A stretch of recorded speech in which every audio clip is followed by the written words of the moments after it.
Cancer is not a death sentence. It really doesn't matter. Even stage 4 cancer has been reversed through a raw food lifestyle.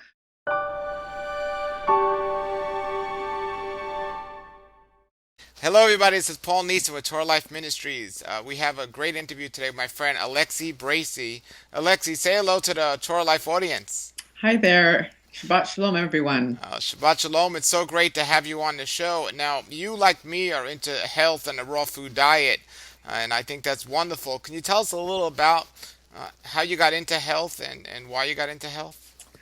Well, I live in Canada and I had moved to the West Coast in British Columbia, and the raw food movement had just started out there. So I thought it was sort of a cool idea. So I sort of embraced that. But then I was diagnosed with uterine cancer while I was out there shortly afterwards.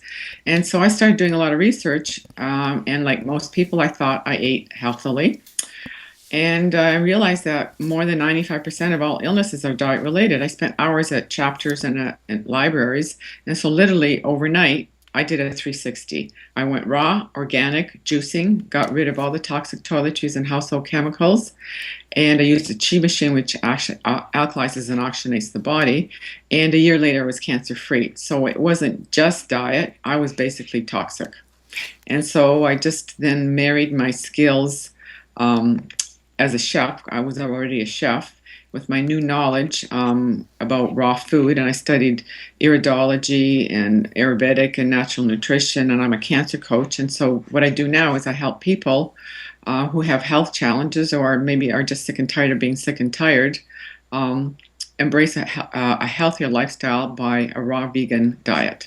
Well, when you got diagnosed with cancer and then you got better, did you go to a doctor and they found no cancer, or did you just not have the symptoms anymore?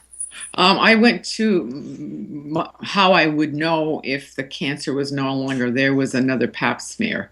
And so when I went back, the pap smear was clear for the first time in about 4 years, because leading up to my diagnosis, every time I had a pap smear, the doctor would say, repeat in 6 months, repeat in 6 months. So something was already brewing before my actual diagnosis. And so then when I went back for a checkup, it was totally clean for the first time in a number of years. Wow, and how long ago was that? 13 years ago. Wow, and had you been back since to get tested at all? Oh, yes. Oh, yes. Wow, that is just wonderful, and it just shows how important diet and lifestyle are to all of this. And like myself, who's gotten better from an illness, you as well got better with the raw food diet, and it's just wonderful. What did the doctors say? Were they surprised? Well, to be perfectly honest, I never went back to see her. She supposedly practiced preventative medicine. She had told me that she had a patient that had gone on a raw food diet but would not share contact information with her. And but she did tell me about Lorraine Day, who had cured herself of breast cancer by juicing. So that's what sort of opened the doors to raw food. So I'm grateful for that, but I never went back to see her. And what would be your advice to people that have gotten diagnosed with pretty much any type of cancer, that are living an unhealthy lifestyle, eating on a healthy diet, and they just don't know better? What would be your advice to them? Cancer is not a death sentence. It really doesn't matter. Even stage 4 cancer has been reversed through a raw food lifestyle, plus, your mental attitude, plus a whole bunch of things. God's pharmacy tells us there's everything there, all the herbs and plants and whatever that we need to stay healthy. So don't depend on man made foods because they're toxic. Everything is out there in the Garden of Eden.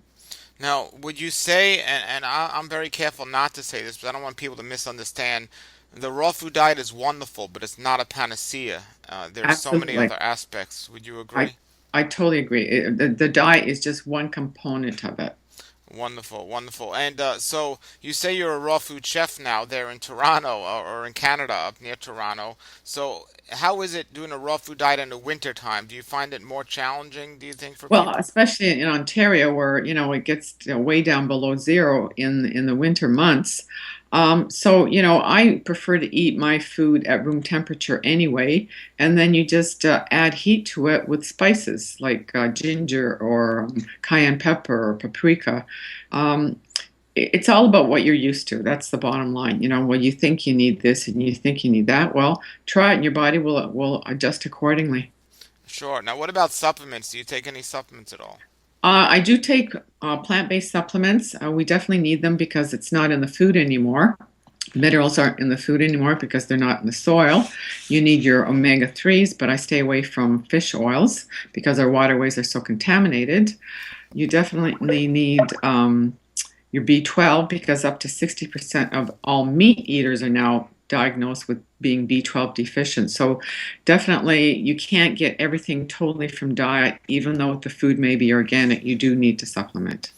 Sure. And so you said you use something called a chi machine, which I'm a very big advocate of. Are you familiar with the hothouse dome as well? I used the hot dome. I used to go to bed with it every night over my stomach area when I was diagnosed for about 7 or 8 months. Every night I go to bed with it, and I had it over my stomach area for at least 2 or 3 hours. I just think they're both excellent, and we have a lot of interviews and testimonials at our website with it. They're just great. Oh, absolutely. Everybody should have one. Absolutely, everybody. Definitely. So, how often do you use it now? I use my Chi machine twice a day, first thing in the morning, and then I use it just before I go to bed. And what about the hothouse dome? Periodically. Sure. Don't use it on a regular basis. Sure. So, being a chef, a raw food chef now, you've transferred over to the raw vegan diet, so to say. So, give us an example of some of the type of foods that you make on a regular basis for people. Well, people think raw food is rabbit food and it's going to be boring and I'm going to be eating salads for the rest of my life. Well, there's so many different foods you can eat.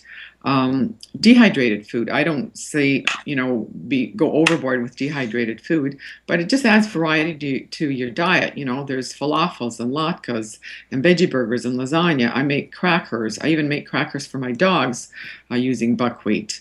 And there's just so much more to it. Sprouts. I grow my own sprouts. I probably have 3 cups of sprouts every day. Fermented foods.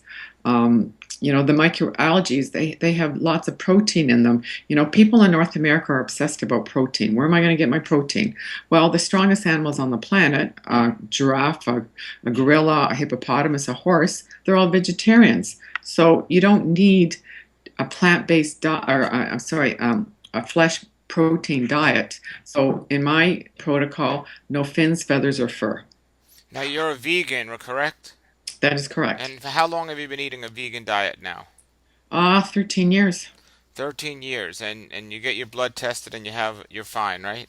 Yes, I am. That's a wonderful example for people to listen to. Now, I understand that you often have some type of program or something up there in your area for people if they want to learn how to make raw foods or something like this. Is that what you're doing?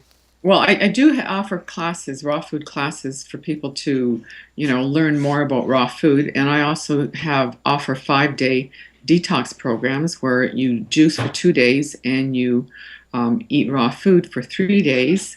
And it's very intensive program focused on detoxifying through food and other healing modalities like the infrared sauna, the chi machine, and cleansing green juices, bentonite baths, and the results have absolutely been phenomenal. Just in a 5-day period, your body is so resilient and it bounces back. And I mean, I've had ladies leave, with glowing complexions and sparkling eyes and no aches and pains, and they're sleeping better and their digestion improves. 5 days. It doesn't have to be, long term. I mean, I would recommend detoxifying on a regular basis, but this can be done like in 5 days. Wow, wow. Now, how before you got diagnosed with cancer, how was your health? Did you have any other illnesses? No, I was fine. I mean, I would go to have a hamburger once every 2 months or, pizza once every 2 months. I mean, I wasn't a fast food junkie by any stretch of the imagination, but it wasn't just food. It was the toxins on the food, the pesticides, the herbicides, the toxic toiletries, the household chemicals, chlorinated and fluoridated water. I mean, that all adds to your toxic load. Sure, sure. And when you got better and you got well again, and the doctors pretty much you didn't go back to them because we know how their success rates are. So now you're better. And how big is the challenge to live a toxic free or a toxic less lifestyle? Has it become easy or is it really challenging? Oh, I don't find it challenging at all. I mean, it's just a lifestyle. Like, you think, the air we breathe, the food that we eat, the water that we drink, it's all toxic and it adds to your toxic load. So, Anne Wigmore said the food that we eat can either be nourishing or the slowest death of poison. So, if your body is a temple, you know, what you put in it is what you're going to get out of it. I don't have any aches or pains or sleepless nights or poor digestion, and it's all because I look after my health. Alexi, everything you're doing and have done is wonderful, and I think it's so great that you're helping other people. How could people get in touch with you if they want to join for one of your detox retreats or just learn more? They can go to my website, which is triple W, one word, three words in one, Stove Less Cuisine. So STOVELessCuisine.com. Stoveless cuisine. And here I am in my house. I haven't had a stove in my house for over 15 years. And same thing here in my house now. It's just it leaves more room in the kitchen. That's right. I put flower potted plants on my stove. So So before we end this interview, is there anything else you want to say to the people out there that are watching? don't let mass media and big pharma dictate whether you're going to die or not, or whether you should go for, invasive therapies. Everything you need is out there with your diet. Wonderful. Alexi, that's great. Thank you for being a guest. And if anyone watching has any comments or questions, post them below the video. Have a great day and a great raw life. Nature's wealth, good for your health.